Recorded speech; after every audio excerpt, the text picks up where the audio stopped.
What's up, Daily Fab Gamers? Thank you so much for watching my stream. Before we jump into this red-hot action, let's review the rules. Don't be a dick.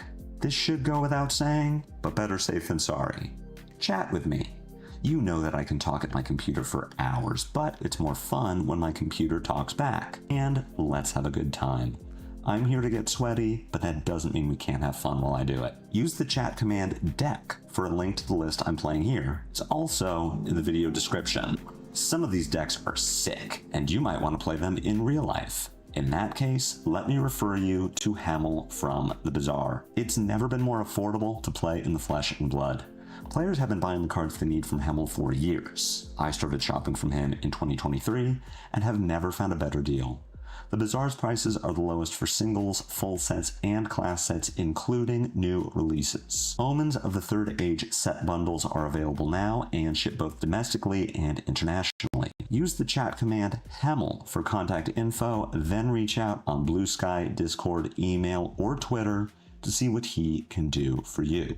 Using the data command will produce a link to Fablazing.com, the best source for deck list, matchup, and tournament data. Do you have too much money? Give some of it to me. Custom channel tokens, as used by 2025 US National Champion and World's 2025 Top 8 competitor Majin Bey, are available from my Ko-Fi. Follow my tournament journey and spam the coolest emojis by becoming a channel member. And remember that channel members get matchup guides, post-game notes, elevated chat privileges, and more. Now settle in and get cozy because the stream begins now.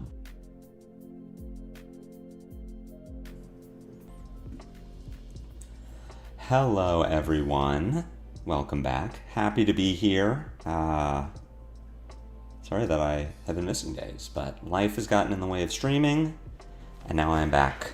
The people demand frostbites. So, we're playing Jarl today, just against Talishar. I'm not sure if I'm locking him for Pro Tour, but he's definitely high on my list of decks to consider. So, I want to talk a bit about the changes I'm making to the list.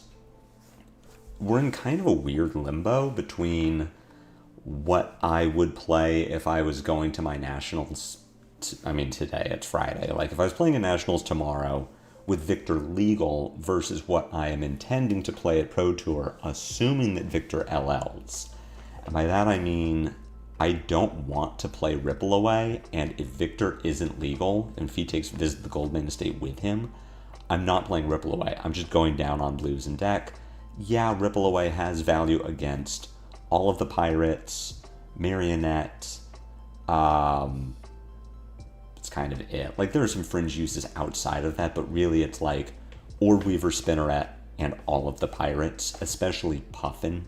If you can Ripple Away a Cogworks Workshop per turn just ends, but I don't think the upside is there into heroes that I feel pretty confident into already, Gravy and Puffin, I feel very confident against.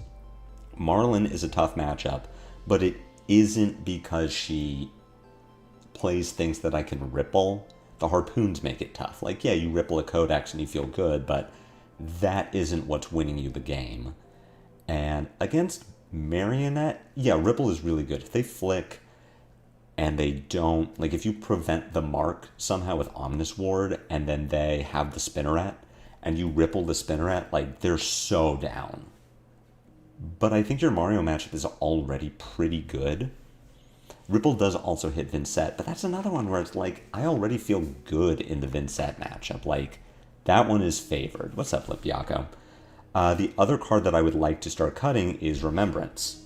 I want exactly one Remembrance so that I have game into the slower decks, but I want to get back to sort of the traditional Jarl gameplay of setting up for second cycle, where Victor says, I have to play 3 Remembrance, I have to send as much damage as I can first cycle, try to get all of the Okins into my graveyard, then Remembrance them back, then keep chaining the Okins together. I don't want to do that. I want to play Jarl.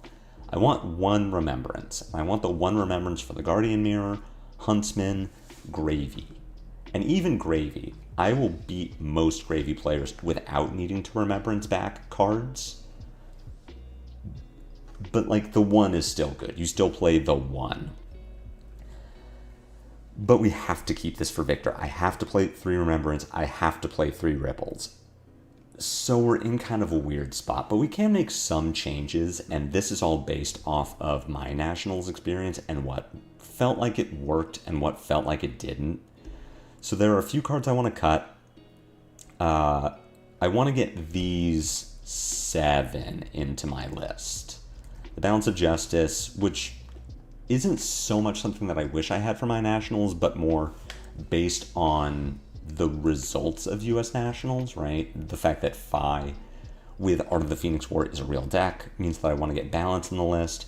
Omnis Ward is just not a card that I really anticipated being that good. Thoughts on Gravekeeping? It's a 2-block blue that has very little upside into anything beyond Victor. And you're not going to get Victor with it. Like, you have to have the Gravekeeping when they have a Goldmane estate, and they also need to not have a Remembrance. Like, the downs, it's just so much more downside than upside. You also need to attack them, which is something I'm generally not trying to do if my attack isn't disruptive or has Dominate. Blue Gravekeeping just says, please trounce me, please Test of Strength me. And then sometimes you just miss with it. Like, I think Gravekeeping is not a good answer to the question Victor is asking us. Omnis Ward is just really good. Narbnods in chat ran a Fablazing query on Boots of Omnis Ward just generally against Marionette. Like, into the field, how does Marionette do versus Omnis Ward and not Omnis Ward? Marionette just loses 5% across the board into any hero running Omnis Ward. Like, the card is just so good, and it does keep you off of Marionette marking you turn 0 and then getting to go Ord Weaver on turn 1. So I want Omnis Ward in the deck. Shield Beater is one that I think we probably don't so much need now. There are a few heroes that I think Shield Beater could be good into, but Titan's Fist really gets the job done. Once Victor goes and we get to start pitch stacking Guardians again, we can expect Guardians that aren't just Goldmane estating us. Shield Beater gets better. As it is, it's in the maybe board. I'm realizing we probably don't need to put this in the deck. Sigil of Solace is generally just a card that I'm much happier with than I thought I would be, especially as we are trying to just filter our deck down against Victor. Like, I talked about the Victor strategy last week, where you'll just block out anything. Titan's Fist for 4, if my hand doesn't do disruptive or dominated damage, I'm putting 12 in front of a Titan's Fist, which means that I'm losing value. Sigil of Solace says, well, I can block 9 and then gain 3, so I'm actually up points. Sigil is also really good into Marionette because you effectively block, you turn a card into 3 life, but you aren't opening yourself up to T-Tox. If I can not block Mario, I'm much happier about it. And then the third Sink Below is just really good for really anything that you want to be defensive against. You just get to play a third Sink Below. So I put these in the maybe board. These are going into the deck. So I'm putting Balance in. I'm putting Omnis Ward in. Omnis Ward is an easy just 1-for-1 with Well Grounded. Yes, Well Grounded does have upside, but you have to build into it. And if I'm thinking about Marionette, Cindra, Acilio, Phi, we're just not going long enough where I'm really guaranteed to get that value. And especially into Marionette, Omnis Ward is just really good. Balance of Justice doesn't have a direct 1-to-1 equipment swap, but Frostfang is a card that I was pretty unhappy with for the most part. I'm kind of torn on it. I think with needing to fit Rippleaways and 2 extra Remembrances into the deck, I don't have room for Frostfang. If I don't have to do those 5, I will put Frostfang back in because it lets me play a tempo game against Phi, Acilio, Marionette. But with needing to respect Victor, the fact that Victor's almost on his way out, he is one of the best decks, if not the best deck in the format. If I was playing Nationals tomorrow, I would really expect a lot of Victors. We just don't have room for Frostfang. I also am not super high on Enlightened Strike. I was much higher on it when I thought that it was good into Victor, but I didn't have this Victor plan yet of block down, thin the deck. Don't worry about taking damage to trade damage, just worry about setting up dominate or disruption. E-Strike doesn't do any of that. So the only thing that E-Strike helps with in this world is Gravy Bones. It's very good into Gravy. Like, admittedly, how Gravy will beat you is by setting up a double ally, and E-Strike with 2 other cards in hand, one of them being a blue, just says you get to send 5 go again into a scuba and then hammer a rigger. Like, that does help for sure. But I think a lot of Gravies just don't know how to play into Jarl, especially if they lose their compass early. A lot of the Gravies that I played against at my nationals and inside events and that I heard people talking about. Why is the max quality on the stream 480p? I don't know. Let's see. Stream settings. It shouldn't be. Boo, boo, boo. It should just be set up like it normally is. I don't even know how to change the max resolution. I wasn't aware that that was a thing I could do. Chat, help. How do I, how fix? It's not in stream settings. Seems current bitrate is higher than the recommended bitrate. That isn't what you want. I don't know, chat. I don't know why it's breaking. Like, it looks fine on my end from where I am. I'm just gonna keep going until someone tells me how to fix it.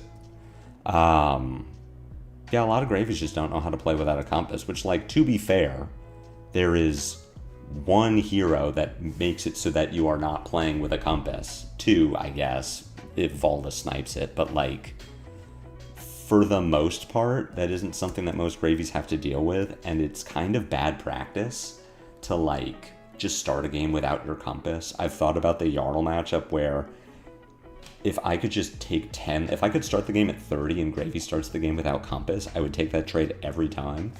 But that also means that Gravy hasn't had multiple turns to set up double allies or push damage or do things that would sort of put me at effectively less than 30 life. So it's really hard to practice that. But that's been my experience, like playing against Gravies at nationals, inside events, hearing about my Jarl players who were playing against Gravies. The Gravies just don't know how to play that matchup, so you don't need E-Strike. E-Strike is a catch-up mechanic against really good Gravies. You do need E-Strike against the best Gravies in the world, but I'm not expecting the best Gravies in the world to be at my nationals events. I guess unless you're playing with Griffin Myers, Justin Koo, I guess Colin Erickson was at my nationals, but I never played against him. So I'm cutting E-Strikes. I just don't think we need them. And we need to make space.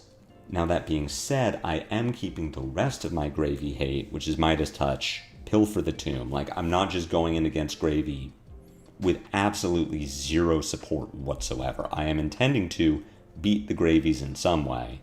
I just don't need E-Strike. Like, if I am teching specifically for Gravy, Midas Touch and Pilfer are much better than E-Strike. And then we're getting the Sync Blows and the Sigils. That should put me at exactly 80 cards. Well, there we go.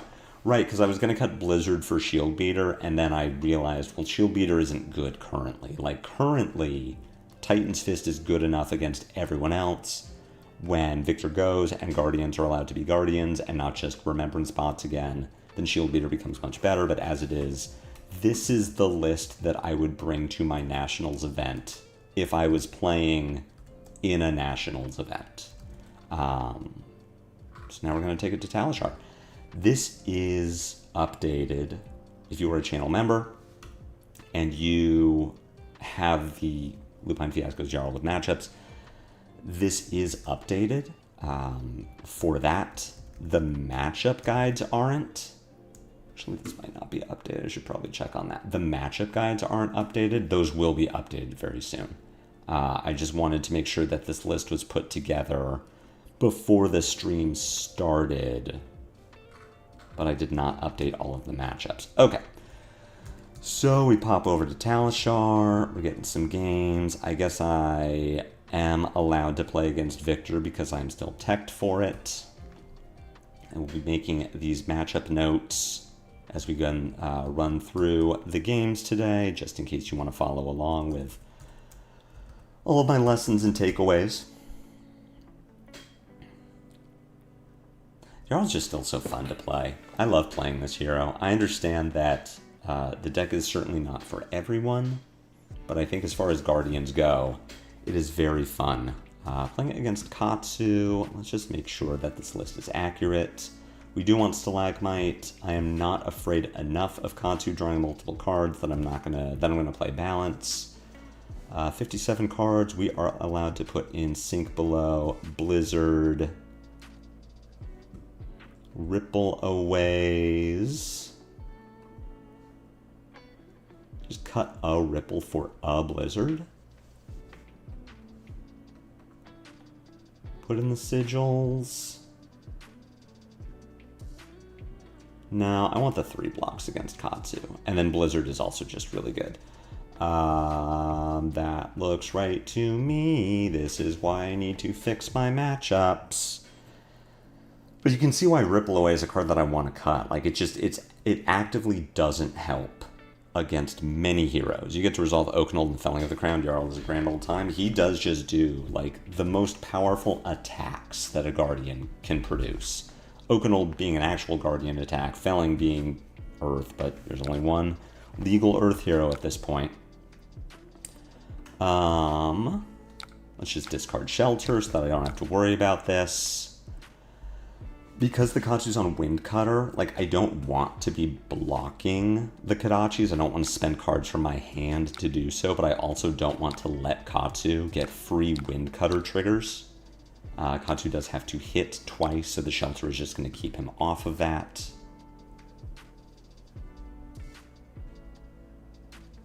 What was I saying? Oh, right. There's only one legal Earth hero, and it is a Guardian, so technically, currently, Felling is a Guardian attack.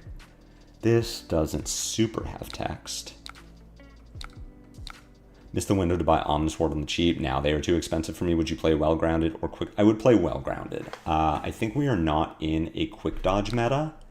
We might be after Victor LLs if aggro picks up, but even then, I think Marionette is still going to be pretty well represented. And I want to be able to stop the Marionette. We have a few lines here. I can go for the Frozen to Death play and stop Mask of the Pouncing Lynx. I'm just not guaranteed to get it. I mean, the thing with this hand is it doesn't super do anything. So I think I am going to crumble the Pouncing Lynx, put Katsu in a position where he kind of needs to use it, and then Arsenal the Frozen to Death, and just be comfortable using Crown if I need to get out of it. Now, at this point, I'm pretty incentivized to start giving Katsu equipment to make the turn worse. If nothing else, I force him to use Mask of the Pouncing Lynx.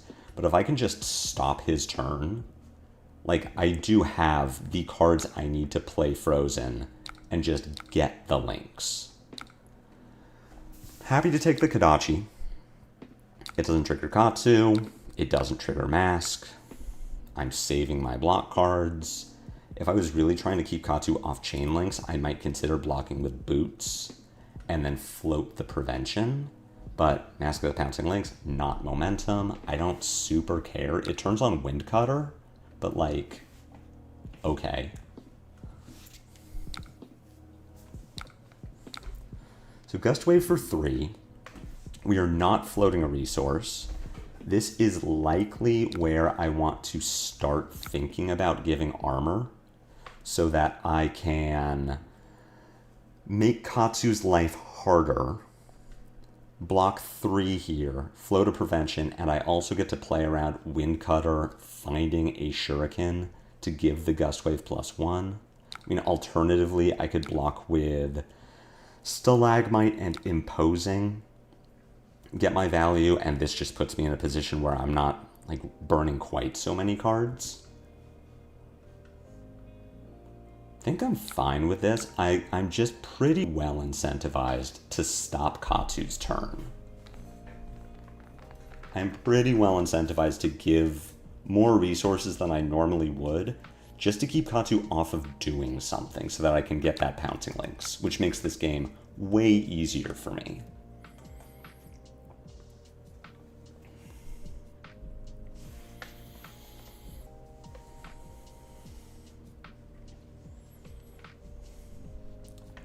I think he has to think. We've got Retrace coming in when this attacks. This gets +1. Name a card. This gets that name, +2, and go again. All right. We've got Retrace is going to come in for 4 go again. And we will see what Katsu names it. We have a card in the arsenal that could very well be Tempest, Palm, Gustwave. I don't know. I guess that's a card name.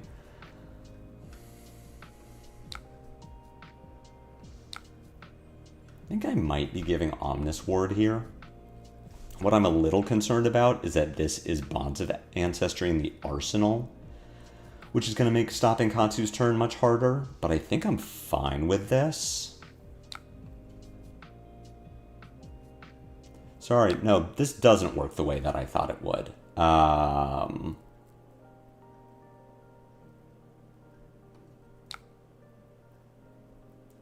Because Omnis Ward floating prevention, right, the Omnis Ward is block value and prevention. It can't happen at the same time.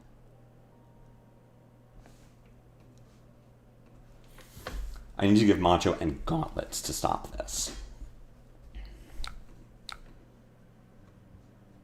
Why are we overblocking Gustwave when there's no target in yard for bonds?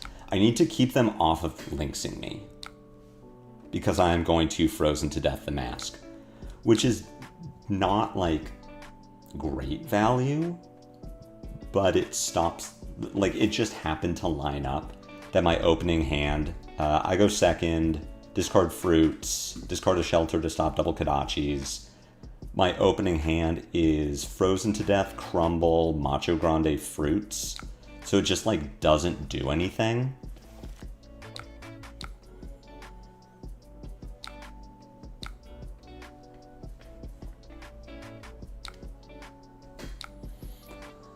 Bonds finds Rushing River. So at this point, they can break, it can hit with Agony, break Mask, but like, okay. So now I'm willing to take some damage, so I can just Channel Lake Frigid. And probably just give Crown of Providence to turn this into a better card.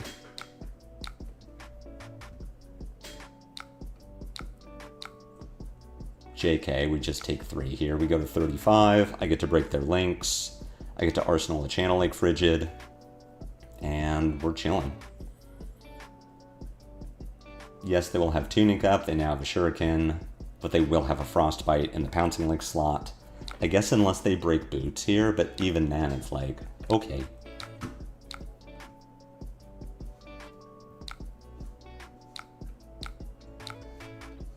Wee.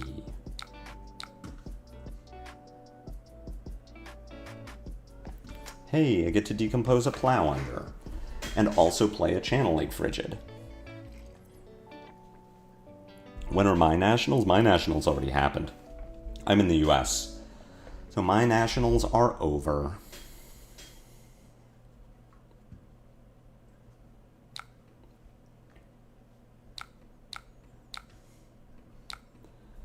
At this point we can take damage. I am sort of incentivized to give Stalagmite to try to slow them down, but I also don't super care about trading for Tunic. They are going to be slow. I would like them to have a card in Arsenal so that my Plowlander has text, but I'm pretty okay with it not having text. At this point we can block with Macho. If they want to use Shuriken on the Gust Wave, I can give them Omnis Ward. I could also give them Stalagmite here to like really slow them down, which means that my Plow Under has text. And I'm probably okay with that too, just getting ahead early. Arnauts was a ton of fun. I really enjoyed US Nationals.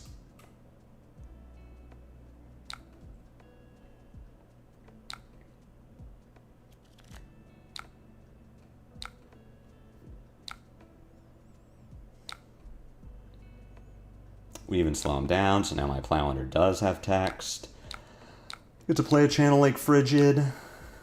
I get to decompose. It's Baby Plow, which is too bad. Like, I don't love that it's Baby Plow, but at the same time, now every other Plow will be good.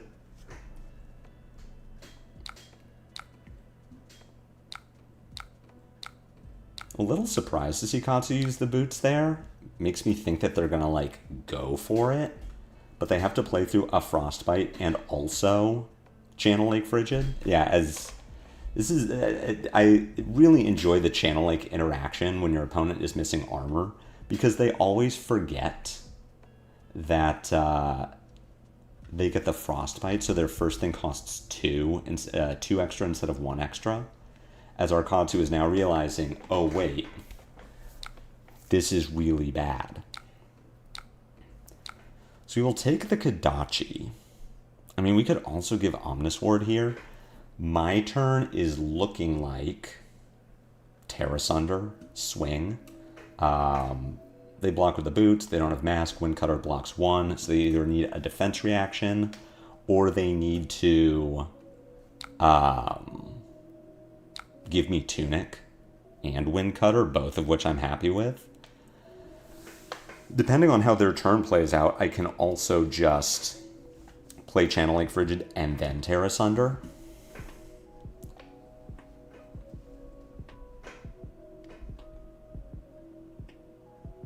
But I think I'm fine to just Terra Sunder and sit on the Channel Lake. This is just 4. Valda is very fun. I do enjoy Valda quite a bit. We'll just take our 1 here and then send Terra Sunder.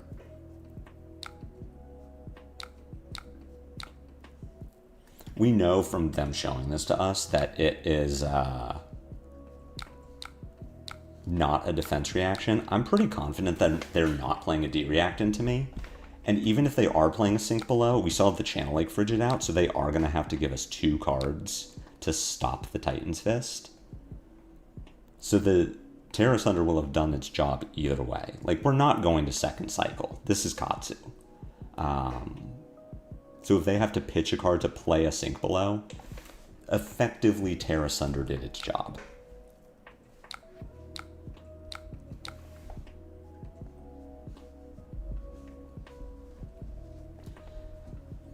Here we could look at sinking the Pummel. What I'm probably more interested in doing is playing the Sink Below, just getting the value from it.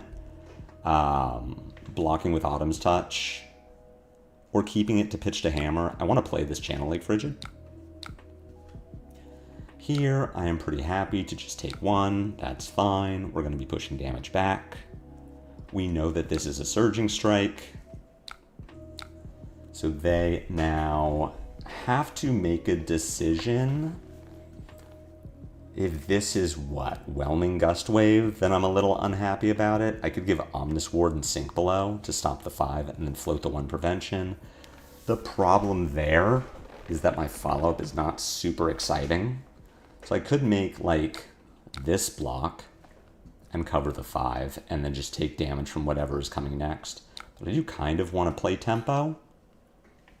So I might just take 5 here. Or I might block 4 with Sink Below.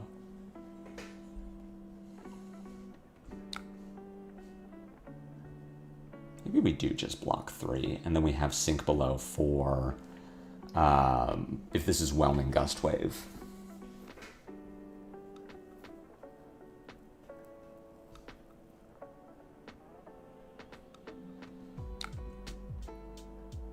I'm pretty fine with that. If they turn a 0 cost into Whelming Gust Wave, I can put Sink Below in front of it. They have to give me a Shuriken. And then they just get a random card off the top. Which, for being Katsu, I'm not overly concerned about a random card off the top of their deck.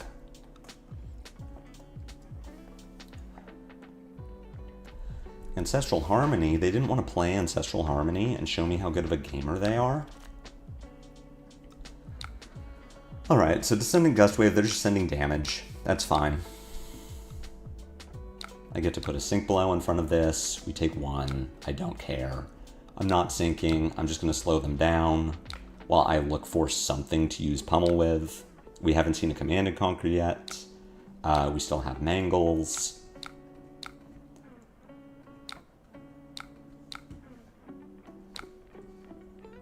There's the CNC. Tunic is going to be up. I even get blues that I can block with. I can block with this shelter. Like, we're chilling. I do not get to keep Channel Lake for a second turn, but that's pretty standard.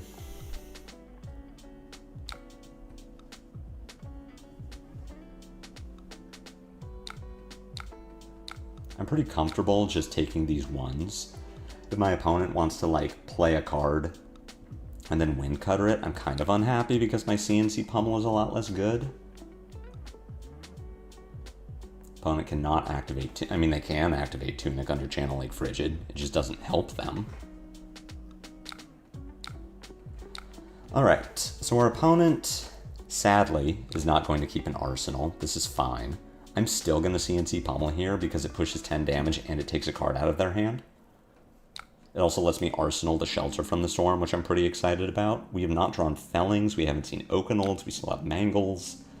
I have a lot of damage left in my deck, and so this is going to let me catch up on some of that damage that I am missing.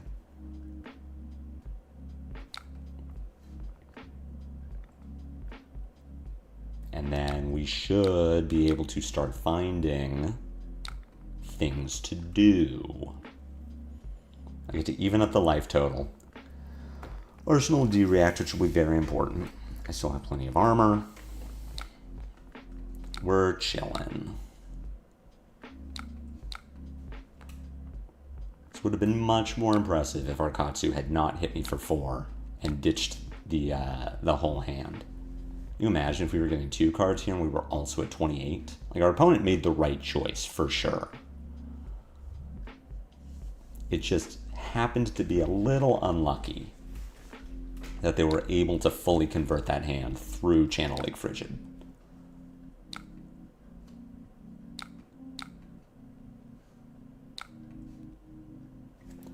Find another pummel, which is cool. I get to decide how defensive I want to be with this hand. So I could, like, play Pulse, play Shelter. My turn is just Titan's Fist, Arsenal, Pummel. Okay.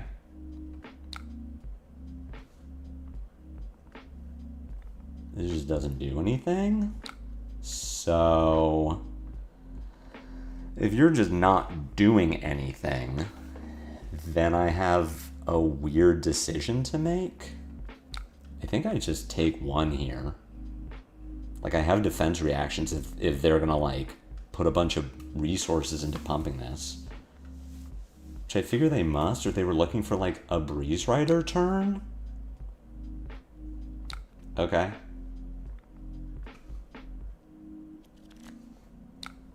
Flood of Force. Reveal the top card of your deck. If it's a card with combo, put it into your hand, then Flood of Force gets +3 and go again. Okay. I guess I'm pretty happy about that. You just get a Fluster Fist? That's pretty good.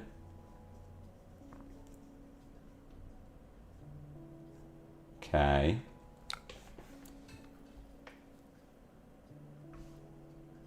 Was I wrong to take that damage? That felt like a fine thing to do. So you get a Fluster Fist, which will just come in for 4.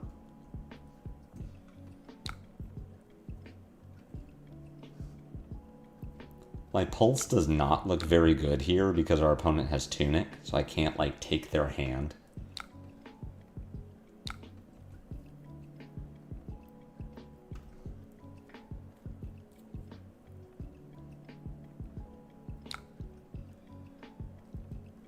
+3, Dominate. When it hits, banish the top card of your deck. Until the end of your next turn, you may play it. Alright, so now I'm pulsing this.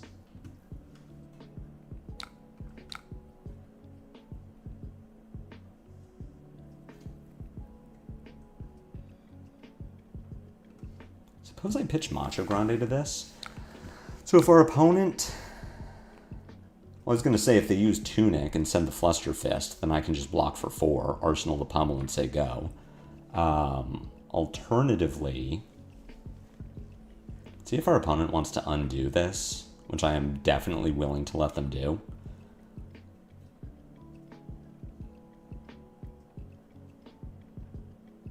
Yeah, they just send the Fluster Fist, I block 4, I Arsenal Pummel, I say show me that you can... Okay. Our opponent is just new. I'm going to invite them to chat. I'm going to let them know how they can fix this.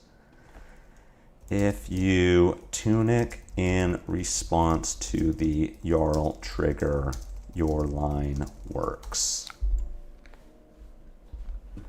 You get to fluster me. I think they're just not familiar with how this play works.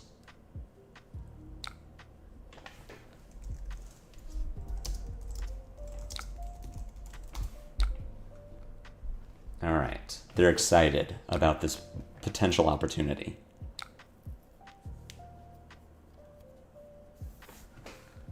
Go ahead and undo.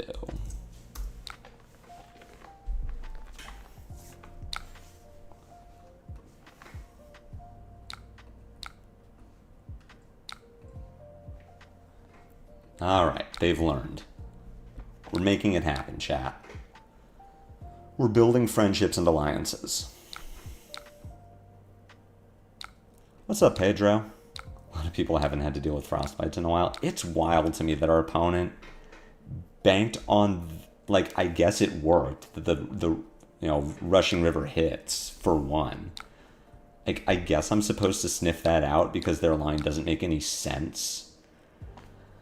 Okay, so we have a felling. Like, I have multiple things I can do.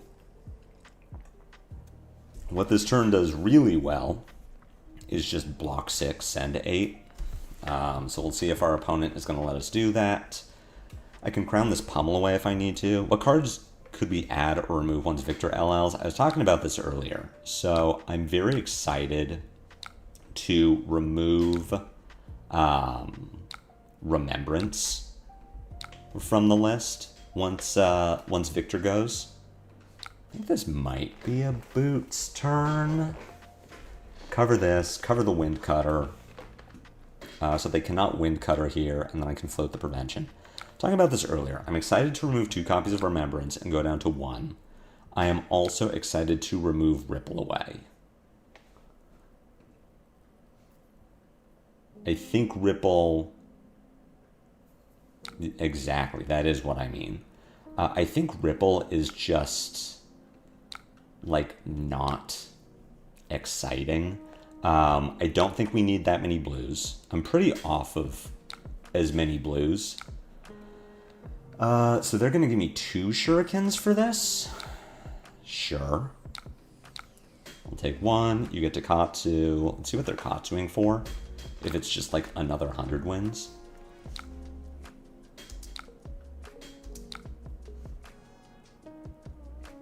Three, go again. What do I care that you have in your hand? I think nothing. I guess this could be... Yeah, this is Gust Wave, not Surging Strike, so it's... I mean, okay, so this is just damage, and I wasn't going to be able to stop it.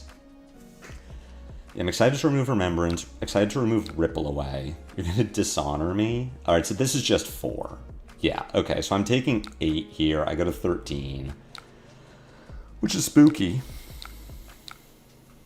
But this doesn't have text, and even the text, like, Jarl losing his hero power is not super important. Pulse, Autumn's Touch, another thing.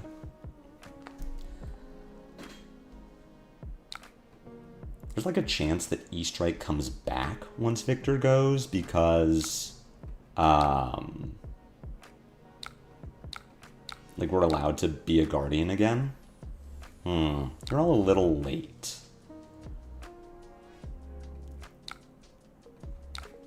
So I would like to crown at some point and look for the blue. so that I can CNC pummel. I'm just going to wait until something happens that I'm excited to crown.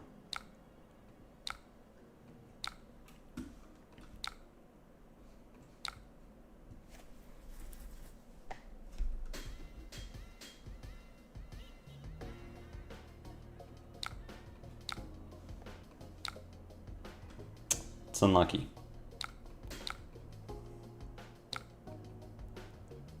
Well, this turn isn't as exciting as it could be, but I get to threaten the arsenal.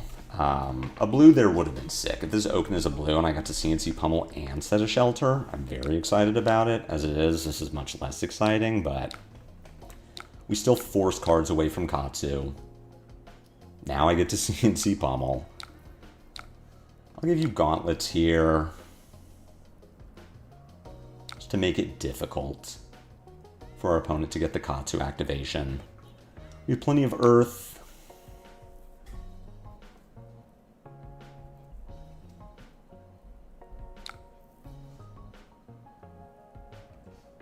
I'm just going to root bound this. I feel like our opponent cares about getting this Katsu trigger, so I'll go ahead and just deploy the 3. I don't overly care about 3 here. If our opponent wants to Katsu this now, that's fine.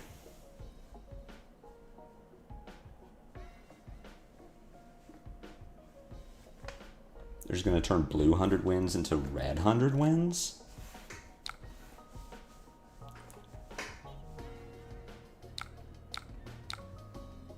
I think that's fine. We can go to 3. We can maybe even go to 2 if our opponent's going to tune at Kadachi. This is spoopy. Their deck has been doing the thing, and they're not... The CNC pummel did not line up when we needed it to. Now we're getting our CNC pummel, but like, okay.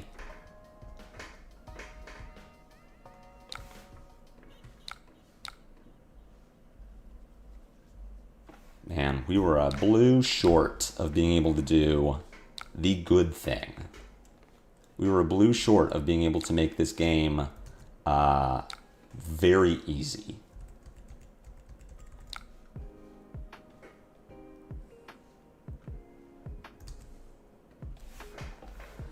Oh well. I guess I was also a little greedy with that Rootbound Carapace. Alright, so here we might get to do something interesting. What's up, Ian? Our opponent is a gamer. Our opponent is a gamer confirmed. See if they have any 100 wins left.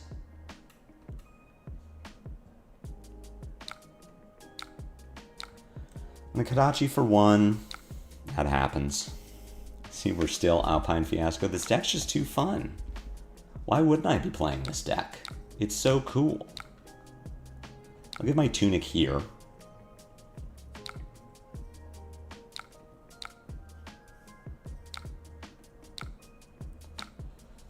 Surging Strike for 5 says that I just go...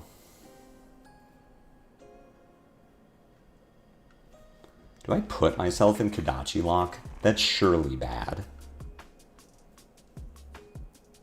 This is going to attack for 3, so we just do block, block.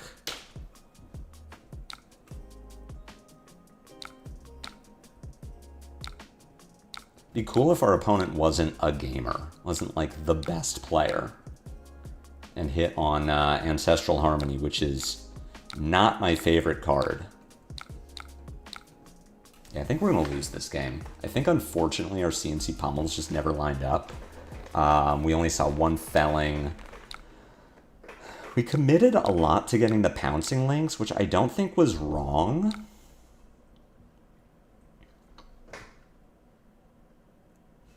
That's interesting.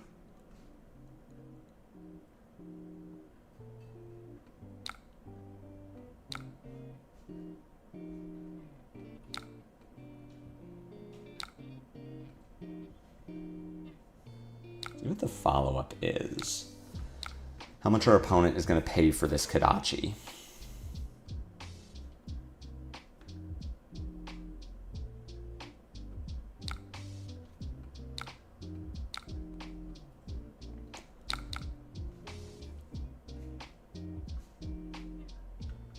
We give them the Frostbite, which is nice. They also have to pay for the Kodachi, which is great.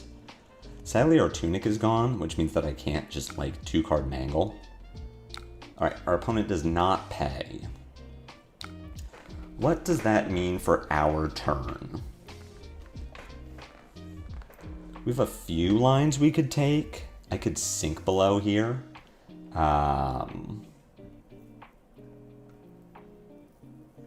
Could sink the root bound. That doesn't do anything.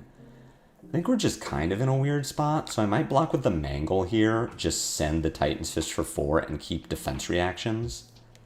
The problem is I think we're just Kodachi locked. We need to find our last shelter.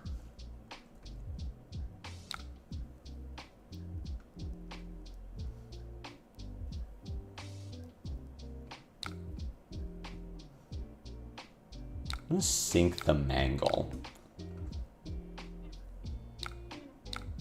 It's not super helpful.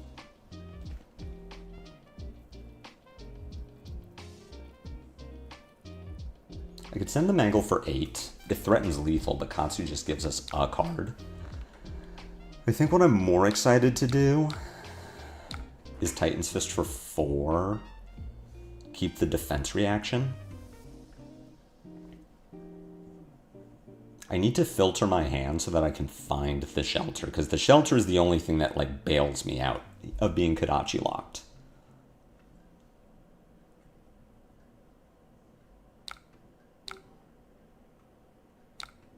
Sure. Fruits also bails us out. These Everblooms do not bail us out.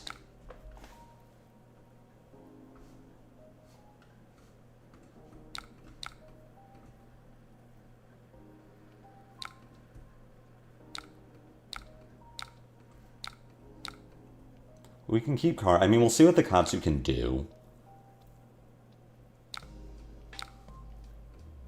And it depends a lot on how much go again they have. Guardian losing to Katsu is embarrassing. I don't know, it just kind of lined up for him, honestly. They just kind of had a lot of what they needed.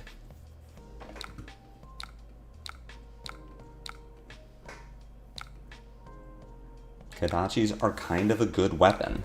But yeah, like, the CNC pummels never lined up. We never got to Oakenold our opponent. Like, things just kind of didn't happen the way I needed them to.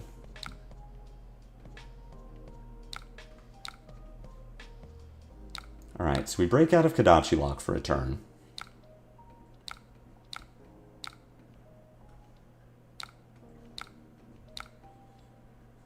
We don't sink below.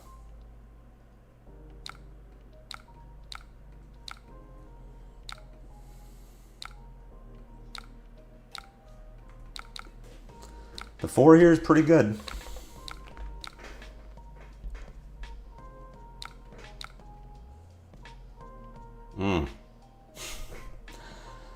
There's one more shelter in here. Ugh. Alright.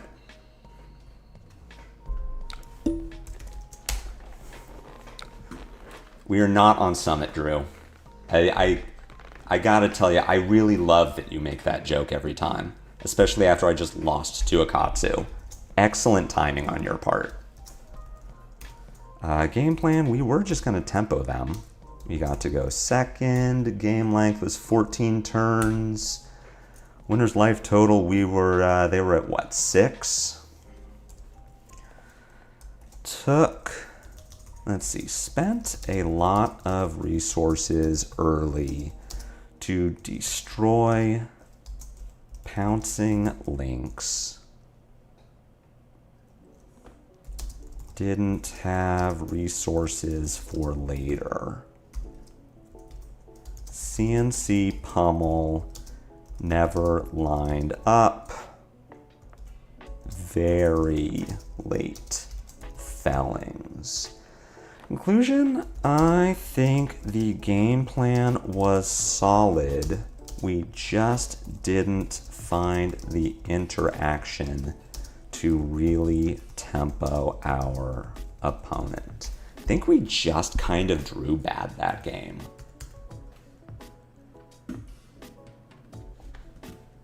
I'm going to be at Final Cut tonight, Steven. Your Semitless went 6-2 on side events. That's awesome, man. I just gotta tell you, I don't super want to hear it when I just lost to a Katsu after doing nothing all game.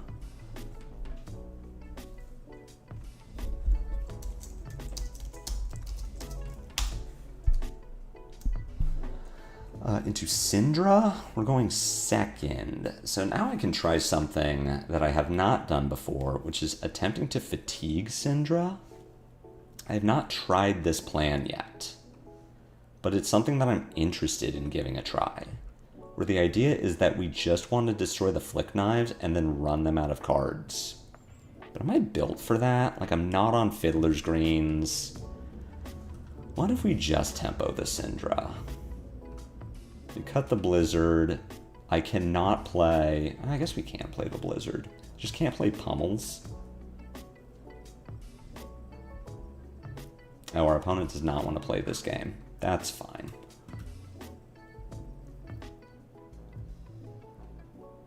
And now my matchups are just fucked. Alright, we're leaving and starting a new one.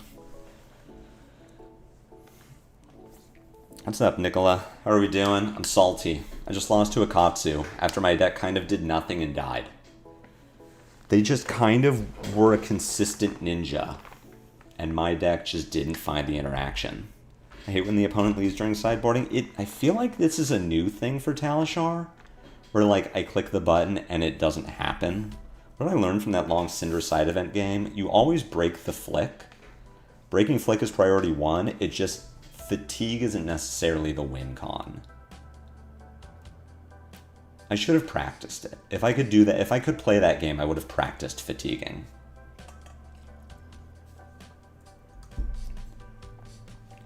Playing into Dash.io, we are hard fatiguing our opponent.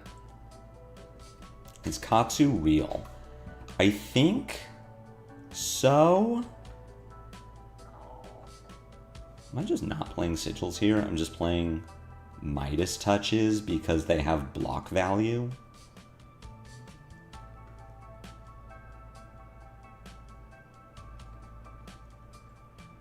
Am I supposed... I'm not supposed... This has got to be right.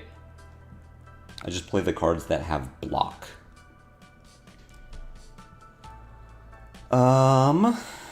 As much as I would like to get this Autumn's Touch into my graveyard, I think the line here is just filter with gauntlets, gain 2, and pass.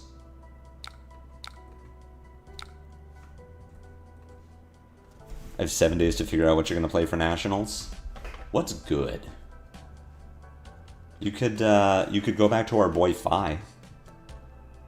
Fi is good now. Our opponent is going to attack me for 6. I will block with 2 Earth cards. Sprocket Rocket 0 to 60.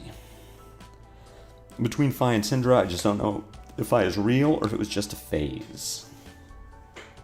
I think Fi is real. Fi being real... I'm going to take 2 here, because this is going to let me CNC, get the Crown of Providence, and then have another CNC. I think it's important that I have Disruption lined up. I draw 1 more Truce off an Art of Phoenix Ward. That's why you don't play those blues. I think Ashland's list playing the blue attacks is really good. Like 1 Sigil and Tadio to make their fatigue threshold higher if it lines up. Yeah, that's what I'm thinking, Brandon. Is it just has too much potential to brick? There's too much potential to, like, I need a block, a point of block, and I don't have it. But I get, like, Midas Touch does actual nothing in this matchup besides block 3.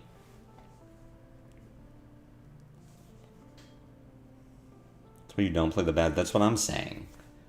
Like, Lava Vein Loyalty and Cinderskin Devotion are not exciting cards, but you get to extend your turn. Yeah, I think Ashland's list is just solid. Alright, our opponent has a Throttle in Graveyard. So this backup protocol currently not doing a ton. But it does get to stick around. This Oaken Old does literal nothing, again, besides blocking 3. I might play Ziggy because there's a lot of Guardian and Marionette kicking about. It's rude, don't do that. I am currently not thinking this is a max V turn. It might very well be a max V turn. You can go ahead and see these two. And then I will block your Pulse Wave with the Shelter that I just showed you.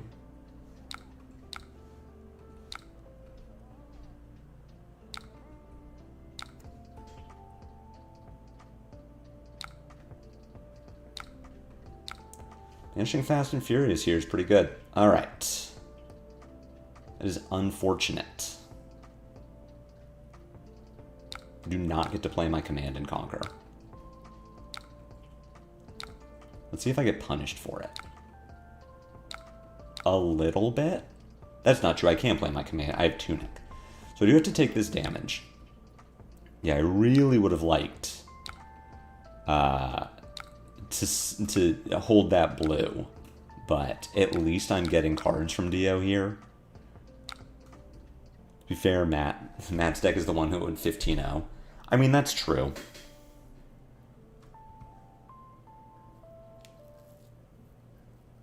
That's results-oriented thinking, though. How much of him going 15-0 was going undefeated in CC was because of the blues, and how much of it was just the deck lining up the right way? Hey, this hand does nothing. Hey, it's a Boom Grenade. This hand blocks a lot.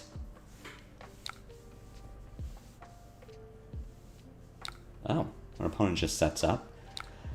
It's less than ideal, given the circumstances.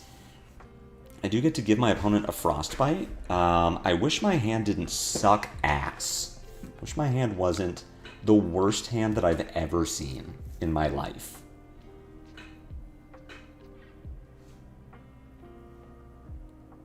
This is start of your turn. Okay. So we are going to, I suppose, play Everbloom Life.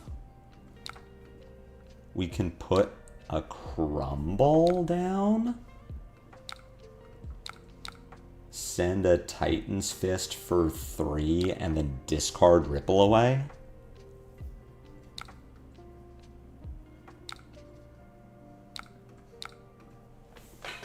I could have filtered it back into the deck with Gauntlets. I just don't think that super matters. Our opponent's turn is about to be cracked. That Pulse Wave taking a Sink Below for me was really bad.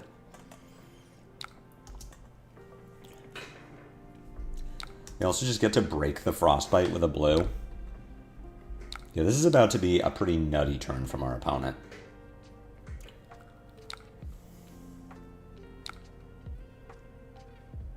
You're late.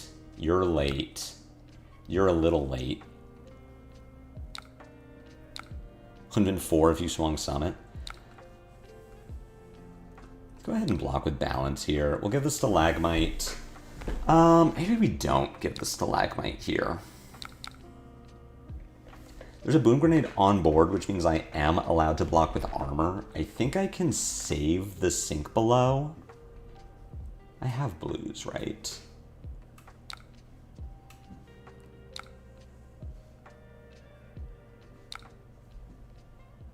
I feel like this doesn't necessarily need to be a Stalagmite turn because our opponent has 4 resources. Let's not do that. Let's do this instead.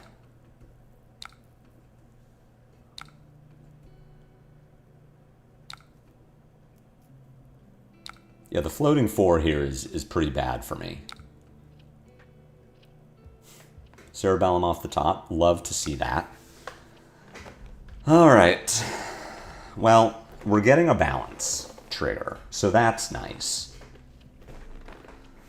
We're just kind of waiting to see how many resources our opponent is going to use before we start stalagmiting. I mean, the nice thing about this hand is it does block pretty dang well. You're going to null time zone me for what?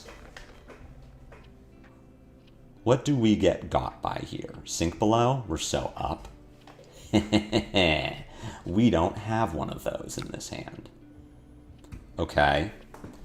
We're double sparking. This is, I can't wait for Dio to piss off. I agree. Spark of Genius is a dumb card. Yeah, you're right, Steven. I mean, we'll see what she can do. It's a 6-card hand with,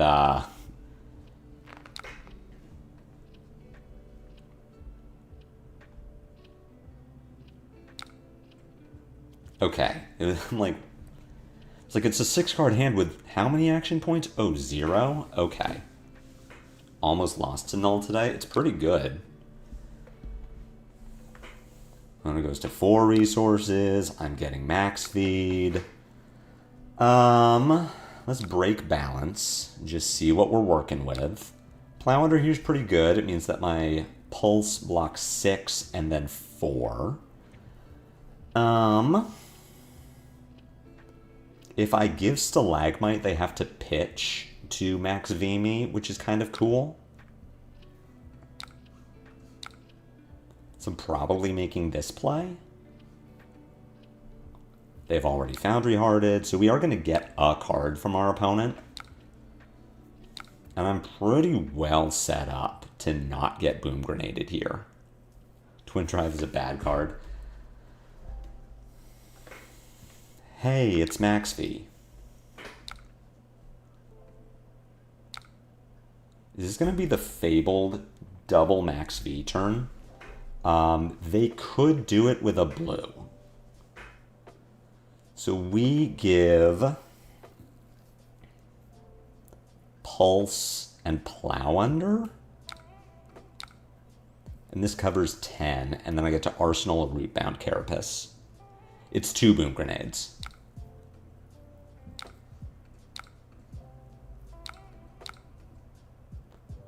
Thankfully, only 2.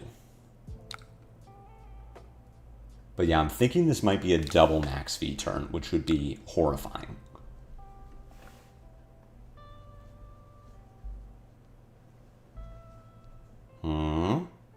Hey, we got him. We did it. I don't have to worry about those dumb Boom Grenades. Okay, so I'm thinking this is a Max V. I'm thinking it was a yellow in hand. T-Bone here is fine. So I'm giving you, I guess, Omnis Ward? Or Gauntlets? We've seen 2 Boom Grenades. There is not one on the top of... I mean, there could be one on the top of the deck, but, like, I am set up to handle it. I guess I'm giving Gauntlets. I want to save okay. I want to save Omnis Ward for Boom Grenade on the table, which, you know, we see now. Oh. I didn't mean to pass. I had a thing to do. Do I need to decompose? We have 1, 2, 3, 4, 5 Earth cards. We're chilling. So we are going to decompose this. 1, 2, 3.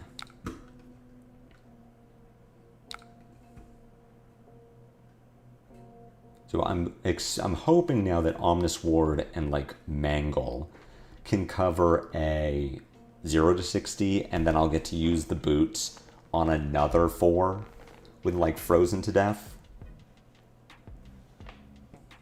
The Boom Grenade off the top there was less than ideal. This is their last red one. We're down 2 Teklo cores. We've seen a Max V. I really think this is also a Max V. So you've boosted twice.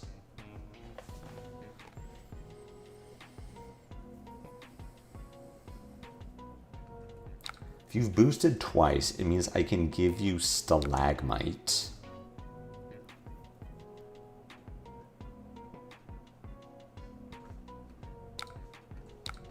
That isn't true. We just blocked 6 here. If this is like 0 to 60, then we just block with the Stalagmite. Yeah, this is fine. This is fine. Yeah, Sprocket Rocket here says that we block 3. I give you the Frostbite so that you can't Foundry Heart me. And then, yeah, we'll just Arsenal this Rootbound. Processor.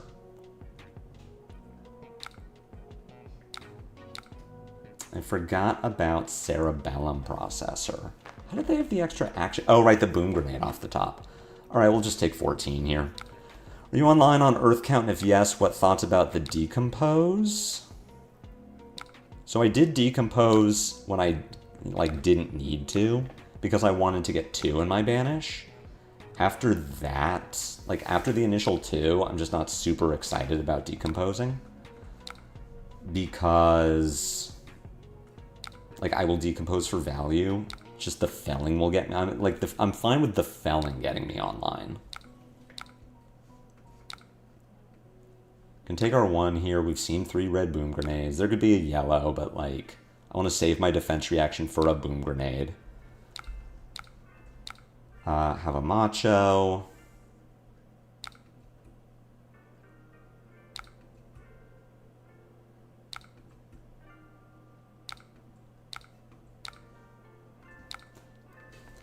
Exactly. Thank you, Stephen. Yeah, my first Felling is online. So as long as you get your first 2 in Banish, whatever you play puts you online.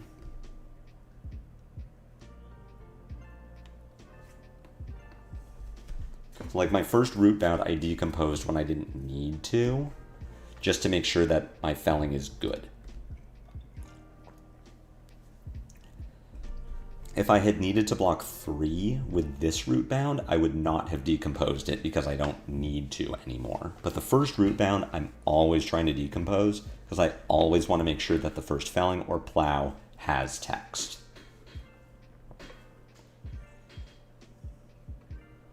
Our opponent has kind of had the nuts this game so far, so I'm hoping that they chill the fuck out.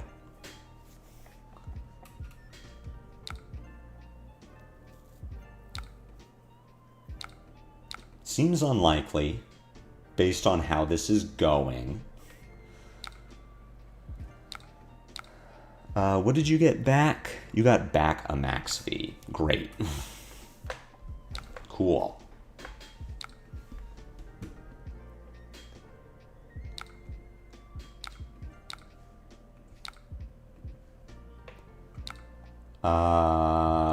We just block efficiently.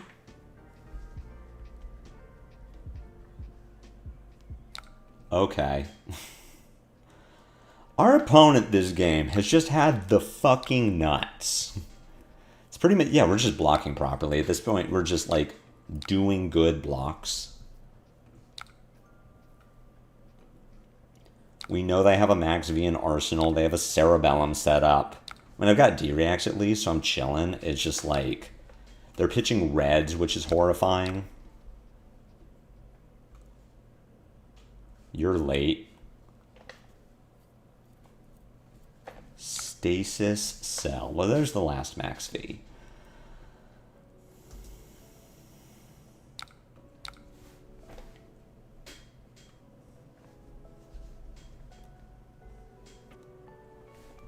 It's going to be Throttle. It would be 0 for 4, 0 for 4. Foundry Heart Max V is the worst possible line for me. I'm thinking that I do want to take damage here to keep a Felling and try to keep them off of it. But maybe that's too aggressive and I'm just supposed to Outlast. That's gotta be right. We just block 6 here. We just do efficient blocking. I'll Arsenal a Felling if I can.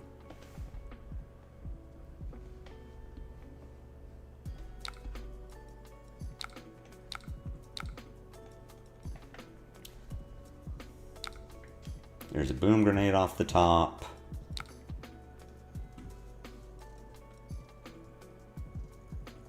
Oh my god, where are the freaking reactions? Okay, there we go. We'll Omnis Ward this.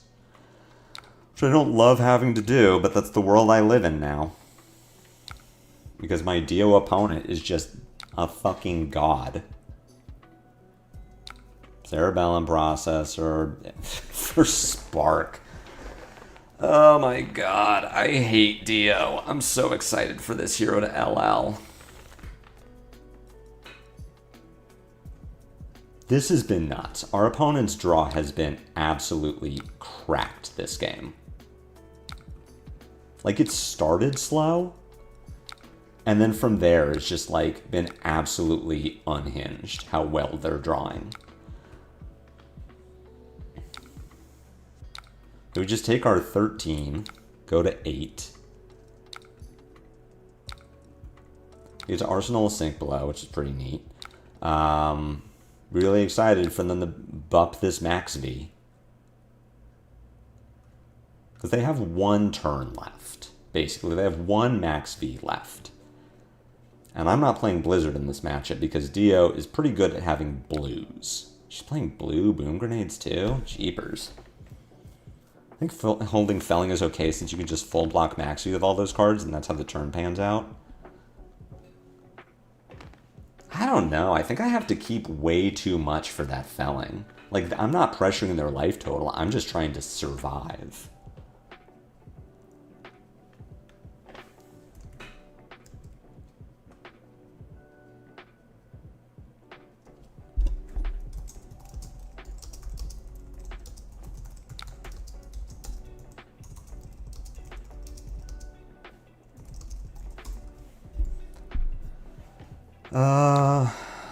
They got back Zipper Hit. Okay. So our opponent is not going to Max V me. Trust the plan, just keep blocking. It do be like that sometimes. So we got a Zipper Hit. This is coming in for 5. Our opponent has played 3 red boom grenades, 1 yellow, has banished a yellow. So I'm kind of putting them on having 1 more yellow boom grenade. And then we saw them pitch a blue. So I'm thinking I want to give Tunic here. I'm thinking we want to start doing exact blocking to deal with the boom grenade off the top, as opposed to like putting 3 in front of this and then also needing to de-react. The Tunic doesn't really do anything anymore. There's the boom grenade off the top.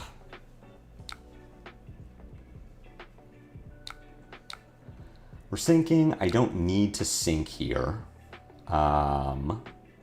because I still have fruits in the deck. I'm just a little concerned about turning a 3 block into a 2 block. I mean, there is upside of like turning a 3 block into a 4 block, but I don't think I need to sink.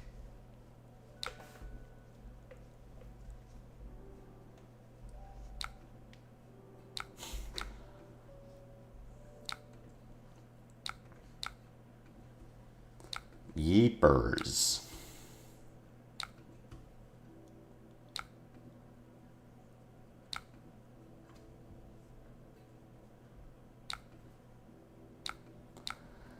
Opponent with just the stone cold nuts. I don't think that I can keep her from hitting with this. Maybe I can. Let's try it.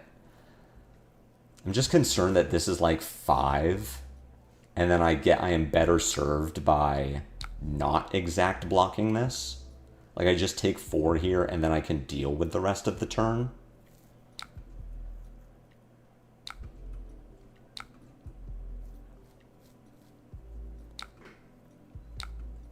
Like, we're still dead, because we just get boots gunned. Good game. I mean, they set it up. Like, I want to give our opponent credit. Like, they played this very well. It just also so happened that, like, she just kind of drew the nuts when she needed to. She just had, like, every turn, item off the top, always a boom grenade. Like, What an absurd turn. What an absurd series of turns our Dio had. Opponent asked to enable chat. Frankly, no. Like, frankly, I don't want to talk about this game where you have nothing left in your deck. And you just had it every time.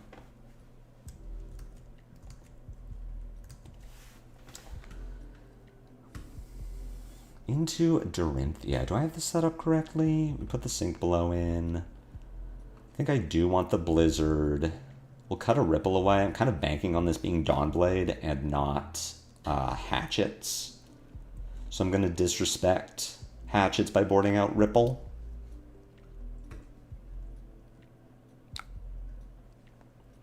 Blizzard is potentially very good. That was an extremely hot Dio draw, but Barkskin is pretty good in this matchup if you can fit it in. Yeah, I wouldn't mind having Barkskin in this deck. Let's go ahead and just filter. I'll hold the Oaken to see if I can put it together.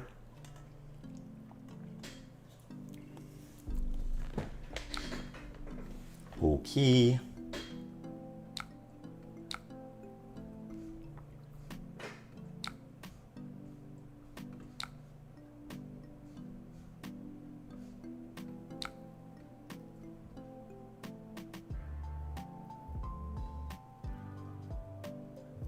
You know what? This is not correct.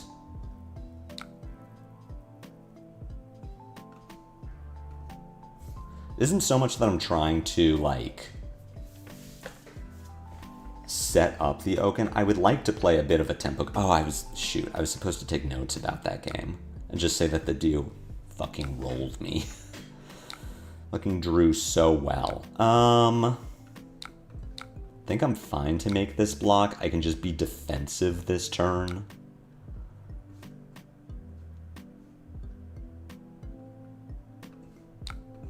I'll Blizzard here to keep her off of the Steel Blade. She'll still draw off Glint, but she won't get Go again unless she uses this card in her hand, which means she's just relying on the top of her deck. And then I've got reactions to deal with her going over the top. Otherwise, we just pass. I'm kind of sad about it. Like, I'm not trying to fatigue Dory. I'm trying to play tempo. It just didn't really line up for that hand. Yeah, I've never seen this card be good. Right, and your next weapon attack this turn gets +1. It's pretty good. Oh my god. I am not focusing here. I want to ripple away this lead with speed.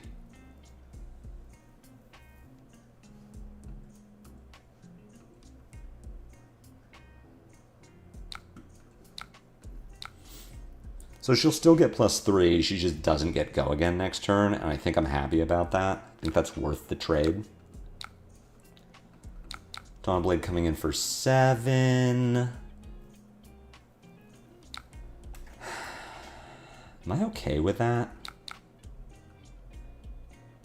think we just block 6 and reset. All this hand does is hammer. Like, if she wants to use boots here, she can bank a resource with grain. Oh, or not.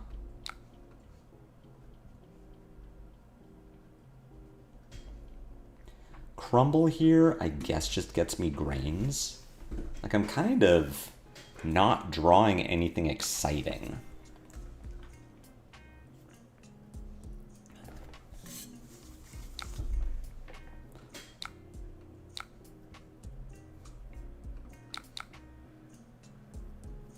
Can block 6, tunic the Sink Below. Which I guess means we should... Frozen to Death here just isn't, like, good. I think we block 6. I can tunic the Sink Below and just turn the Imposing into something else. Like, I will play Crumble. I'm just not... I don't feel like I need to commit to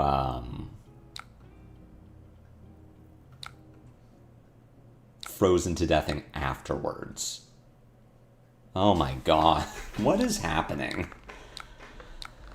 I just don't want to arsenal this. Like, I guess I can and use Crown of Providence. I think that's probably what I'm supposed to do. Just like, sheesh.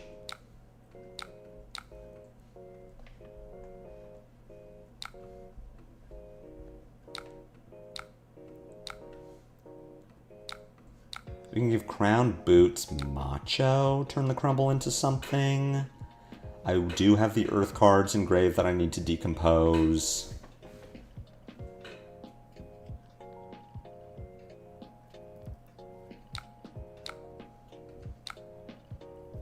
Pulse here is a pretty sick draw.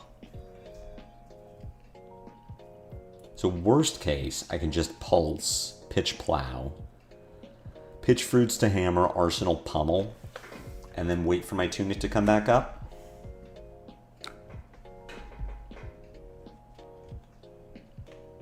See what our opponent finds with Singing Steelblade.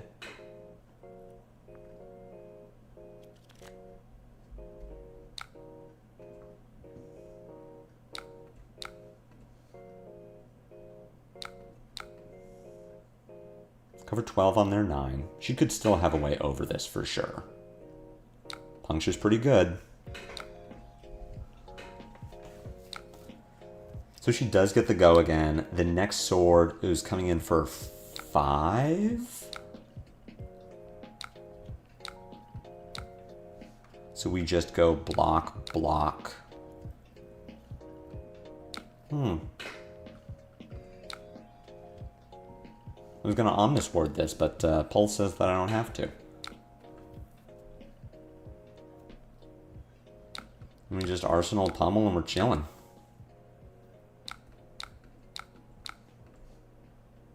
I even get to do something with it. That's exciting. Duskblade coming for 6. I think I'm just being very aggressive with my blocks here to try and force her to end the turn so that I can pummel this.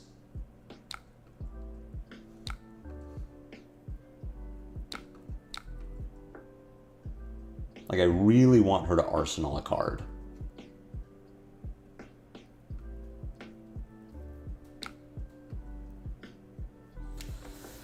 Sure.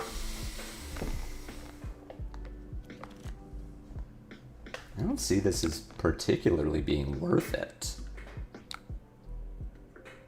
I mean, she's pushing damage over, but like, why? You don't have a resource. I just take 3, but like, I guess. Like, she's rewarded for it because I don't have a thing to CNC, but like, I don't know.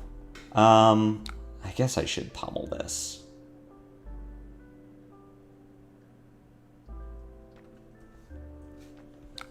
We push damage. I don't want to sit on the pummel for too long. I just, like, the play worked. I guess I'm just confused as to why she made it. Like, she doesn't get a counter on the sword. She's just pushing damage. I feel like setting up for the 5 cards is more important, and I don't know that my play particularly... Maybe I did telegraph it. What is this?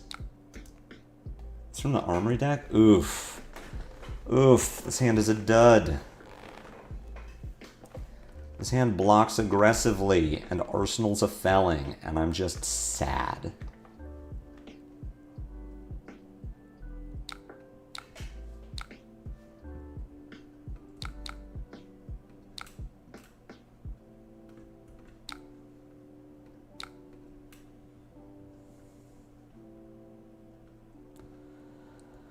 What does this one do?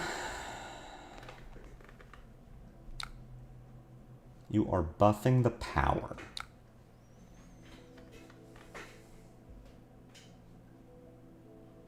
So you hit, you break boots, you send it again for 3, Then I block with Rootbound.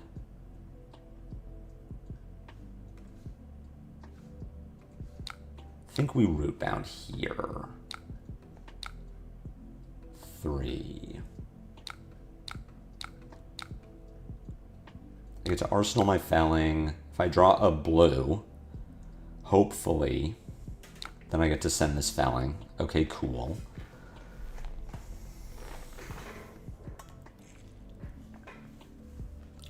I can be really greedy and take a bunch of damage to pummel a Felling, which is not a good line of play, but it would give me tempo.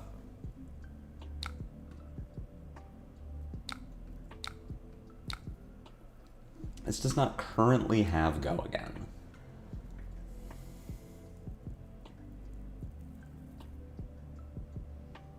But I feel like I am supposed to take this damage. I can let her get a counter.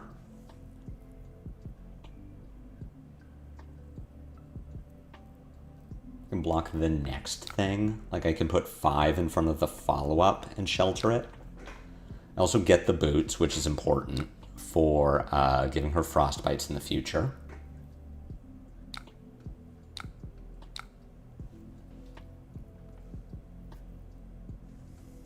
I would need to take all of this damage if I wanted to pummel a Felling. Chat, is it worth it or is it just cool? I think we make this play. So I have a reaction, I can cover it, and then I Felling you. And if she doesn't have a reaction, then I just arsenal a shelter, and I'm pretty excited.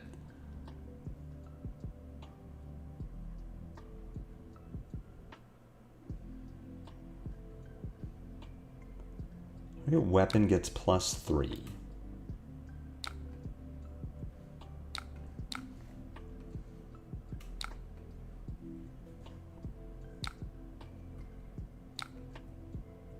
She got me. She got me, and I am effectively burning a card. Am I just playing like shit today? Is this me? Is it not that my games are going poorly? Is it just I'm playing bad? I mean, the Dio draw was absolutely unhinged, but the Katsu game, I'm like, was this just me? This Dori game, am I just being way too aggressive with all of my armor? Am I being way too aggressive with my plays and telegraphing what I'm doing? I'm a little skeptical of my play right now.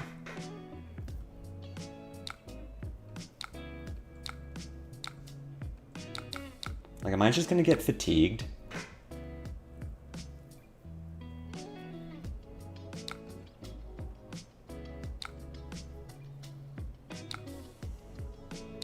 We still have Okins in the deck. I still have ways to end the game.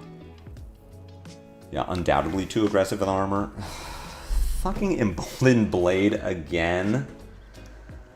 Oh my god, this is frustrating. Like, I don't have the gauntlets for the Mangle. Yeah, I feel like I'm just not playing well.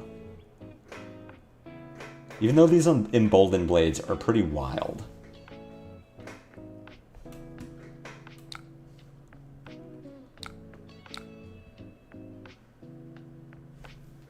I just don't know what I'm doing this game.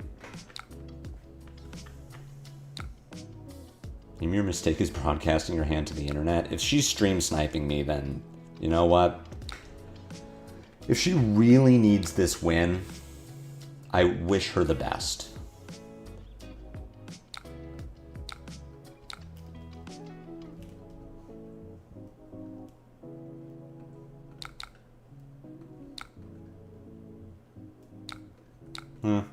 Keep her off of it. CNC has text.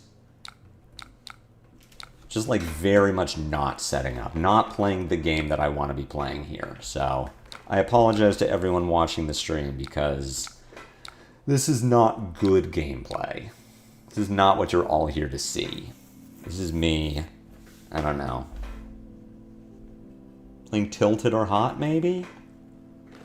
And we're gonna try. I think I got one more game in me after this, but This is not good. I am not playing towards a strategy. I am just sending damage.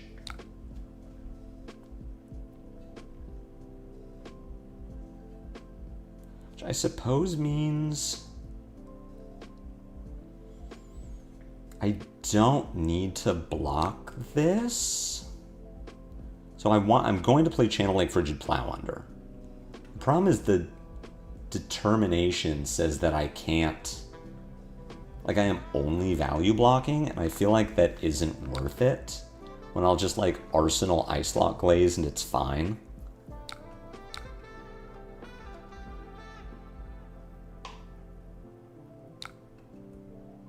If our opponent can't convert this hand, then the plow looks pretty good.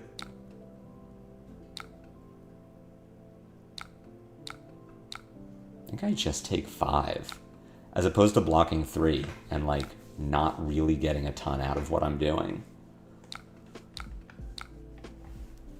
What are these cards? So many cards that I've never seen played before. Play Channel Lake, come in with Plow. Plow has text. We go Earth. Action is fine. We come in for 6. Opponent has 2 Vigors to play through the Channel Lake, which is huge. Oakenold here is not good. Got Dawnblade for 7. I've seen both my pummels, so the Tunic kind of doesn't do anything anymore. I'd just be blocking 7 here, and playing Ice Lock Glaze, arsenaling Oakenold.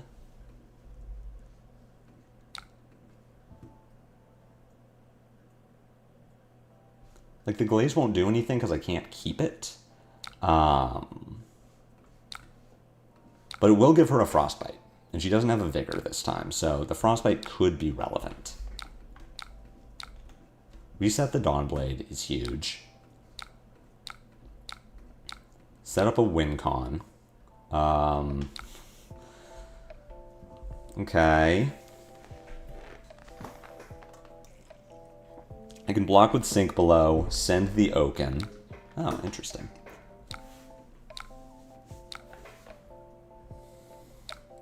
So I am using Sink Below here because I don't want to IP it. As it is, this hand converts perfectly. I get to Oakenold, discard fruits to gain 2, and then Arsenal Channel Lake Frigid. Now she happens to have a really good draw into what I just did because she has the extra card to play through getting Oakenolded. But we haven't seen any defense reactions out of her, so I have to assume she is getting hit by this.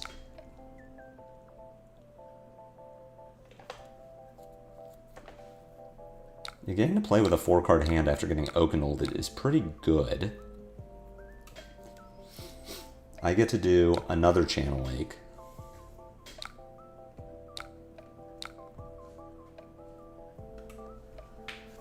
Dawnblade for 3 gets a counter. So I need to decide what I think she has. Let me give you a thinking. We've seen 3 Blade Flurries. She does not have a counter on the Dawnblade. We've seen 3 Blade Flurries, 3 responses, 2 singings. So if she singings here, if she singings from Arsenal, then she can kind of do whatever she wants. If she singings from hand, then she just doesn't have a play.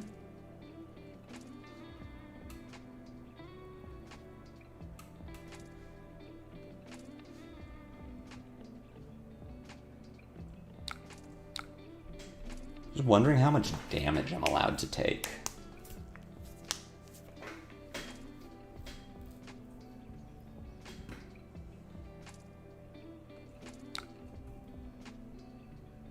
Let's make that block. Swordmaster's Shine. Oh, I love when I forget my opponent's cards. What's up, gamer?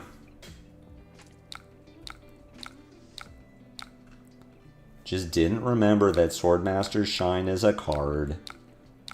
So we get to reset.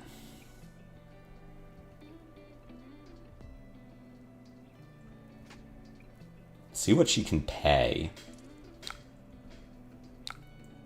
Blue here is pretty good. So this is coming for 9 now?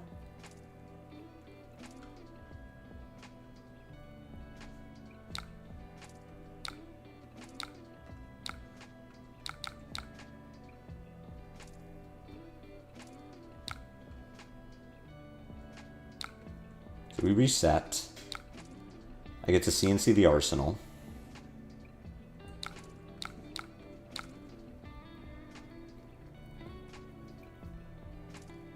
She can give me 2 cards. 3 works. Get the rest of the armor. And an oak and old. Do I have something that fuses with this? I do, because I pitched a crumble.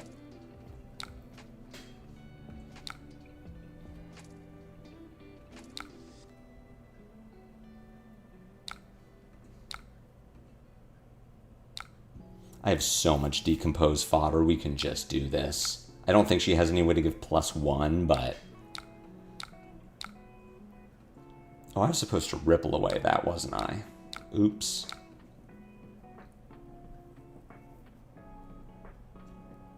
I just didn't even see it.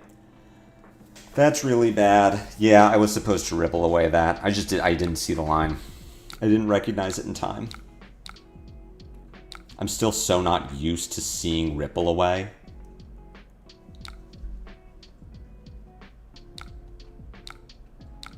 Dawnblade for 6.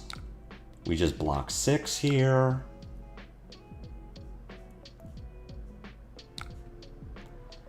Twinning Blade is fine. Because Twinning Blade says, I just take this damage. She can't pump it to kill me. And the Oaken should kill her. She doesn't have armor. She hasn't shown D-React. She hasn't shown prevention. So she should just be taking 6. Oh my god, we stole that game. Ugh. I played that so poorly. Alright, let's make some notes. I forgot to record the Dio game. Alright, opposing hero is Dio. We lost. Game plan is Fatigue. We went first. I don't remember how long the game length was. Winner's life total, I think it was at 29. It didn't matter. Reflection on the game. Dio drew the absolute nuts all game. Conclusions. Got high rolled. Like, I honestly think that Dio game is just, I got fucking wrecked. Like, I just got high rolled. There was no... She set it up really well, but like, she max V'd me 3 times. Had the Cerebellums off the top, had the Boom Grenades off the top. It was pretty unreasonable, I think. Dorinthea, we win. Game plan. Our game plan is supposed to be tempo. We went first. Game length was 16 turns. Winner's life total, we were at 6.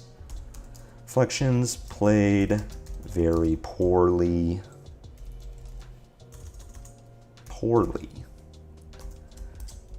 Didn't set up pitch stack. Was too aggressive with armor. Didn't convert to early advantage. Just meant I didn't have armor. Conclusion, stole the game with Okens. Need to remember to second cycle this one.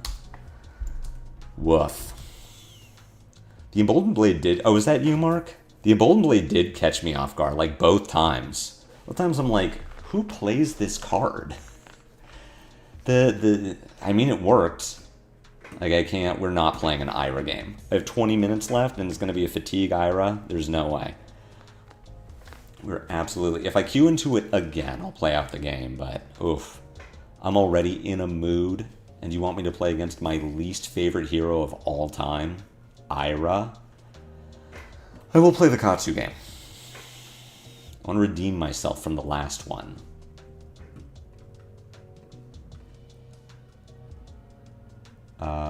Play clean 60. I'm like not sure if I'm supposed to play the Sigil of Solaces here. In my scenario, this card is important. As are you prepping for nationals or a calling and you just have a bunch of local guardians? Testing's been going fine. The games today have not been good. It was like I did nothing against a Katsu and died. I played against a Dio who just had like the absolute nuts. The entire game. It was so bad. I just beat a Dorinthea after I played like shit because I didn't set up my second cycle. I was just so like, I'm going to be playing hand to hand. And it didn't work out. I mean, we got there, but it was not a clean game. So we're rallying. We're trying our best. Struggling to find a last game before I call it for the day because my opponents just don't want to play with me. Playing into Hala? I think I just do like this. Just treat her like a mid-range deck. Set up the second cycle.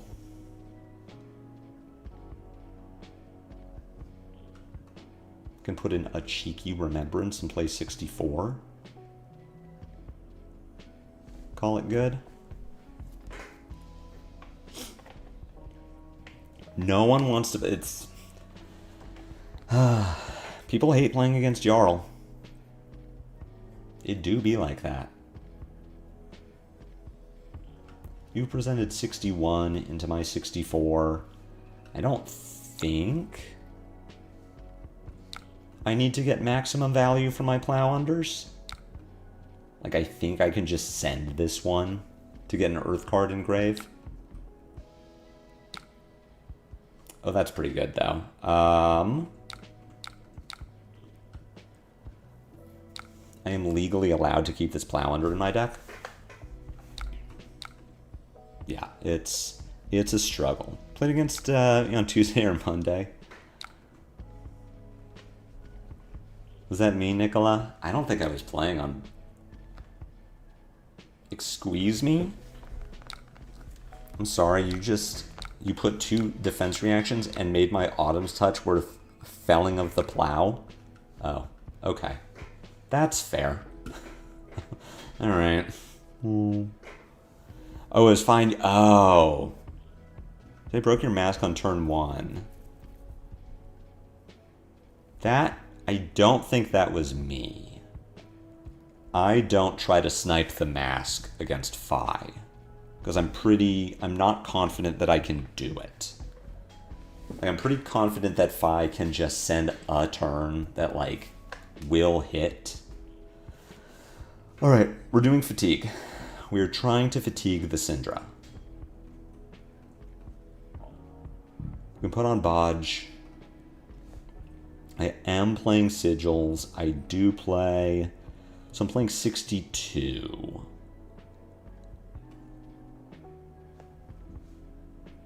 Only one Lupine Fiasco on Talishar? I mean, probably not. There's probably someone with like a similar name, like Lupine Fiasco, but the I is an L or something. It might... I'm not saying it wasn't me. I'm just saying that I'm not overly confident that that was me.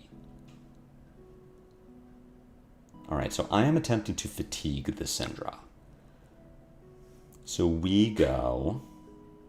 I mean, if this was a blue, I would 100% send this Oakenold. As it is, I'm going to send the Command and Conquer. We do not need to second cycle the CNC when I can second cycle my Oaken instead. This has actual text against Cindra, and part of fatiguing Cindra is making sure that I don't die. Let's just get an Ancestral Empowerment. We take those. Alright, so we are putting an oak in to the bottom. This hand is terrible.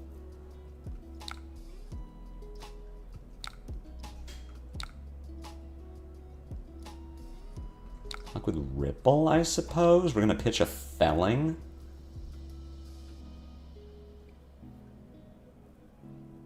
Which I've now put a Felling next to a Frozen to Death, next to a Jarl. Or next to a, an Oaken. So, like, this hand should line up pretty well.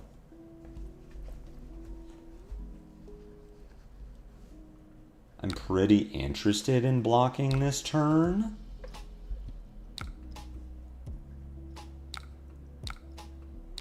Draco for 7. And I can't super stop it, but I think I'm okay giving her the fealty as opposed to, like, root bounding for... That's true, I'm also getting flicked. It's a good reminder, thank you, Cindra. I do need to remember that priority 1 is destroying the flick knives. I cannot decompose this root bound.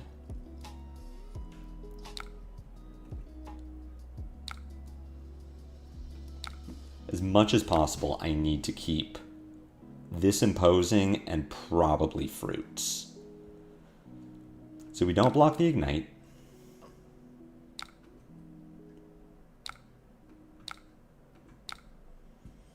I don't believe I block the kunai.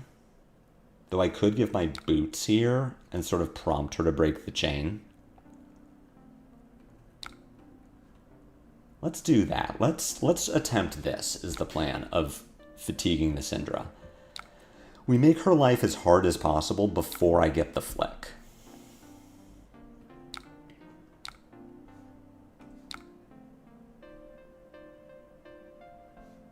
I don't need to block this.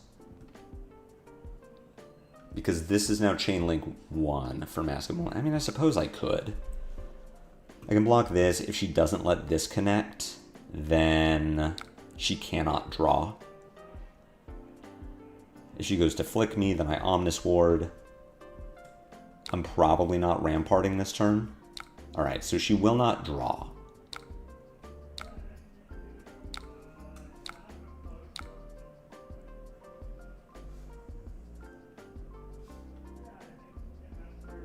She can flick here, so I'm going to end up marked.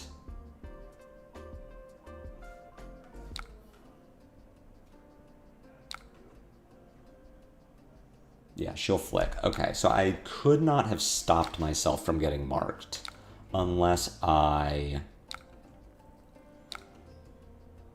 gave more armor, which I don't want to do. All right, we imposing. We find Crumble.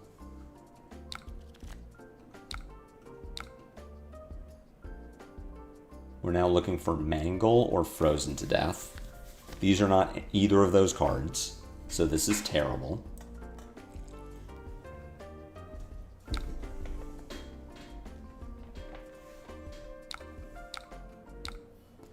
I still cannot decompose this root bound. We're not blocking this. She gets a fealty, that's fine. I can't keep her off of it.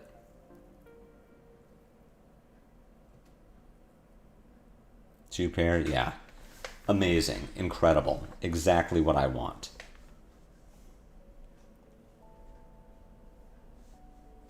So good.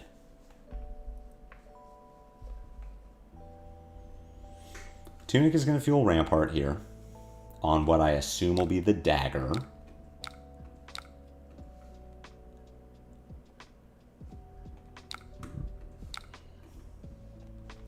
Which is kind of just reset the chain. It's not like incredible.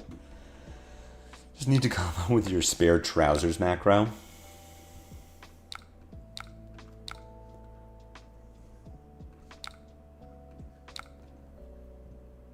I think we block. So blocking the Fire Tenant here is not like the smart play as far as stopping the momentum, but this hand doesn't do anything. So if I can just put my entire hand on the table, I'm happy about it. Interesting she uses the flick knives. For cut through, that makes sense. I still cannot decompose my root bound. So we'll give armor here. I'm no longer allowed to block with my gauntlets because I need to keep it available in case I find Mangle.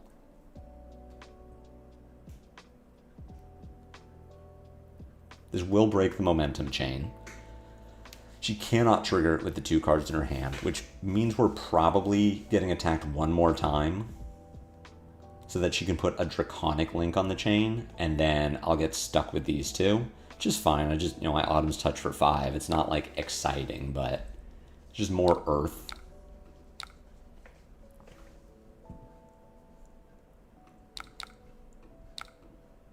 I have to block like this because I still can't decompose the freaking root bound. Next turn, though, we're so up. Cindra your dagger back, set up the 5-carder. Have a Titan's Fist for 3. Because why not?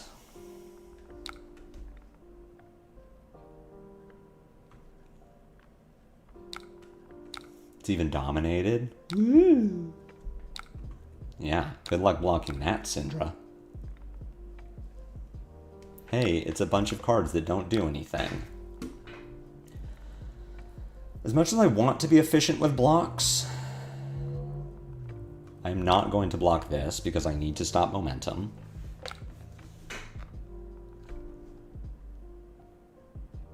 Very likely looking to keep this Channel Lake Frigid in Arsenal. Depending on how the rest of this turn plays out. Dragon Blood is pretty good. Now I will root bound this.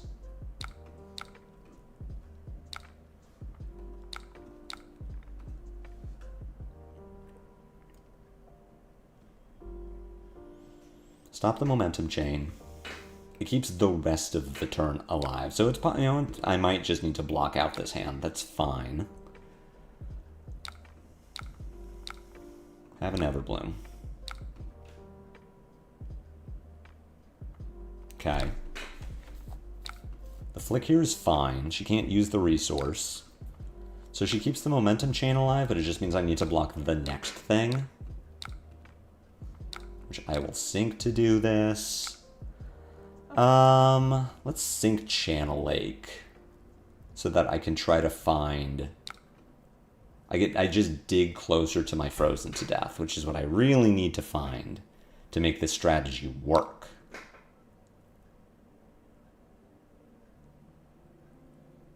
She cannot trigger momentum, so what I'm thinking is she'll just pass. And I'll play this Sigil and arsenal my Felling. That is interesting. I think I just take 5 here. And arsenal the Felling. Not sure how important that is. Oh. Alright, oops, I almost forgot. That's important. If only it was a Frosty Hammer, please. LSS, please. My boy needs his Winter's Wail. Alright, so I would really... Maybe, I guess this is the downside of having the Felling, is that now I can't... I have to take too much damage to play the Felling. Like, I can only block with 1 card to play Felling, bottom a random one, and then arsenal the Frozen to Death. So yeah, maybe I am just supposed to block with Felling there, be at 28. And then I can block 3, I can block 9 and arsenal Frozen.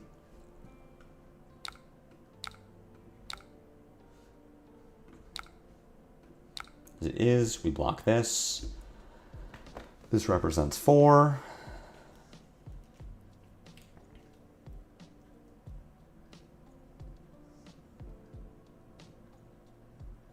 I suppose I'm keeping Frozen in deck, so I'm blocking with Autumn's Touch.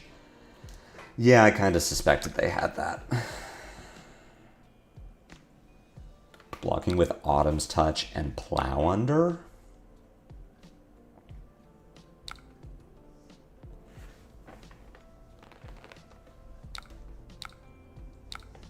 Display Loyalty. I suppose I block this too. She's going to flick this.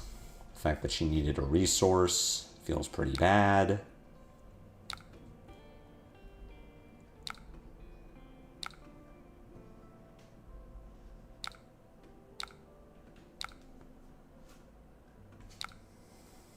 Maybe they'll give Jarl some support. Hunt the Hunter. We're taking this damage. I don't think gambling on balance there is correct. I mean, this matchup kind of, trying to fatigue Cindra kind of feels like basically this is the way that this game has gone is the way that Gravy goes when you don't destroy the compass. Like, if I haven't destroyed Flick Knives and it's turn 6, I feel like I either piloted the game wrong or got unlucky. Like, I saw my first frozen to death on turn 5. I have not seen a mangle yet. She hasn't bricked, which Cindra's not guaranteed to do, but it would sure be helpful.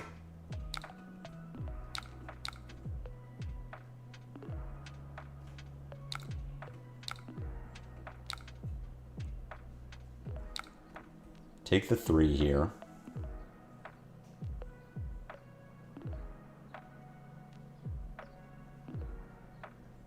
These fellings are kind of lining up poorly, honestly. I do wonder if I was supposed to block this Rising Resentment.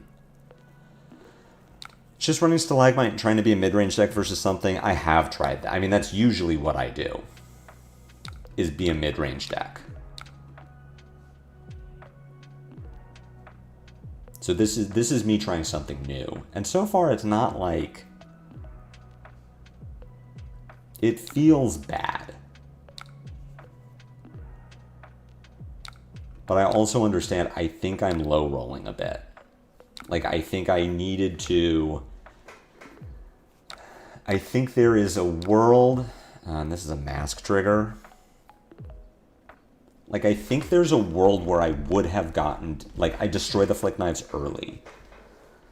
That worked pretty well for... Yeah, like... I want to try something new.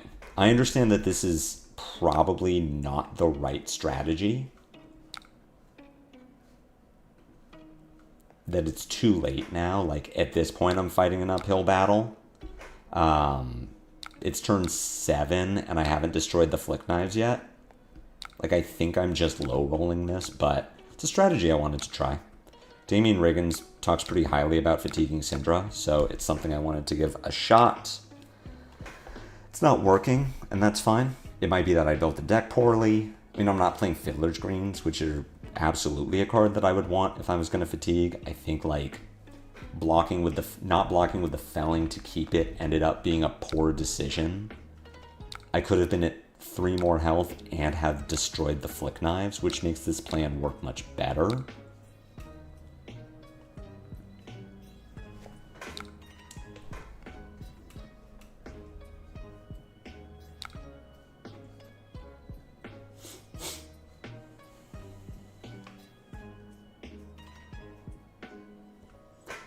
I mean, the Fiddlers is good, it's not something...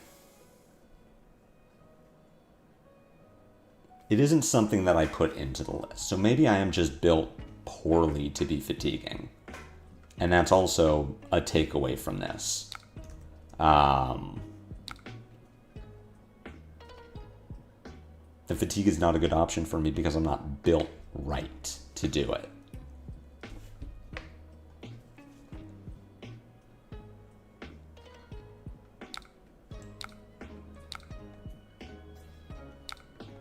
Like, I think at this point, I'm just too far behind. she's kind of, like, these draws have also been pretty freaking good from her.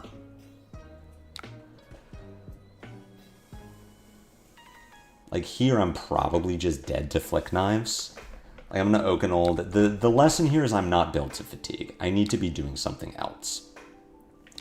Which also makes me think that this build is probably not ideal into Cindra, because I don't like playing Pummel into her.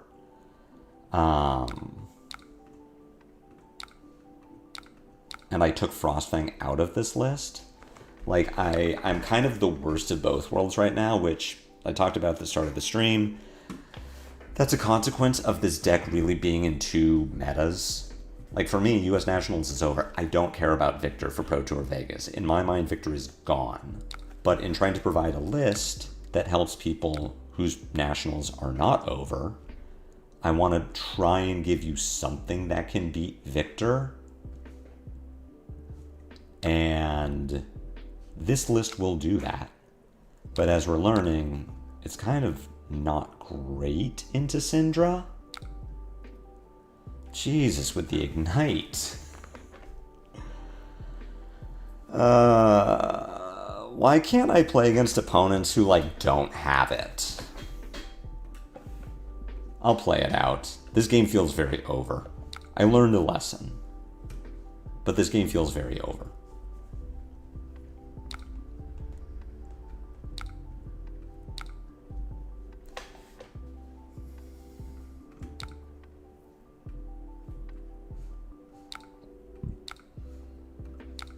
Sure. I don't know why I'm holding this pulse. It doesn't super do anything anymore.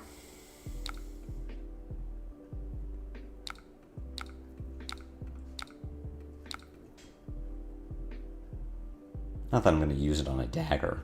We did learn something. I mean, we learned that this deck is not... I would need to try this again and see if I can tempo her down without Frostfang. I think that would be what I'm looking to learn. She's going to send her... Okay. We've learned all I can from this game. Good game. We did not navigate this correctly. So, let's go to the spreadsheet.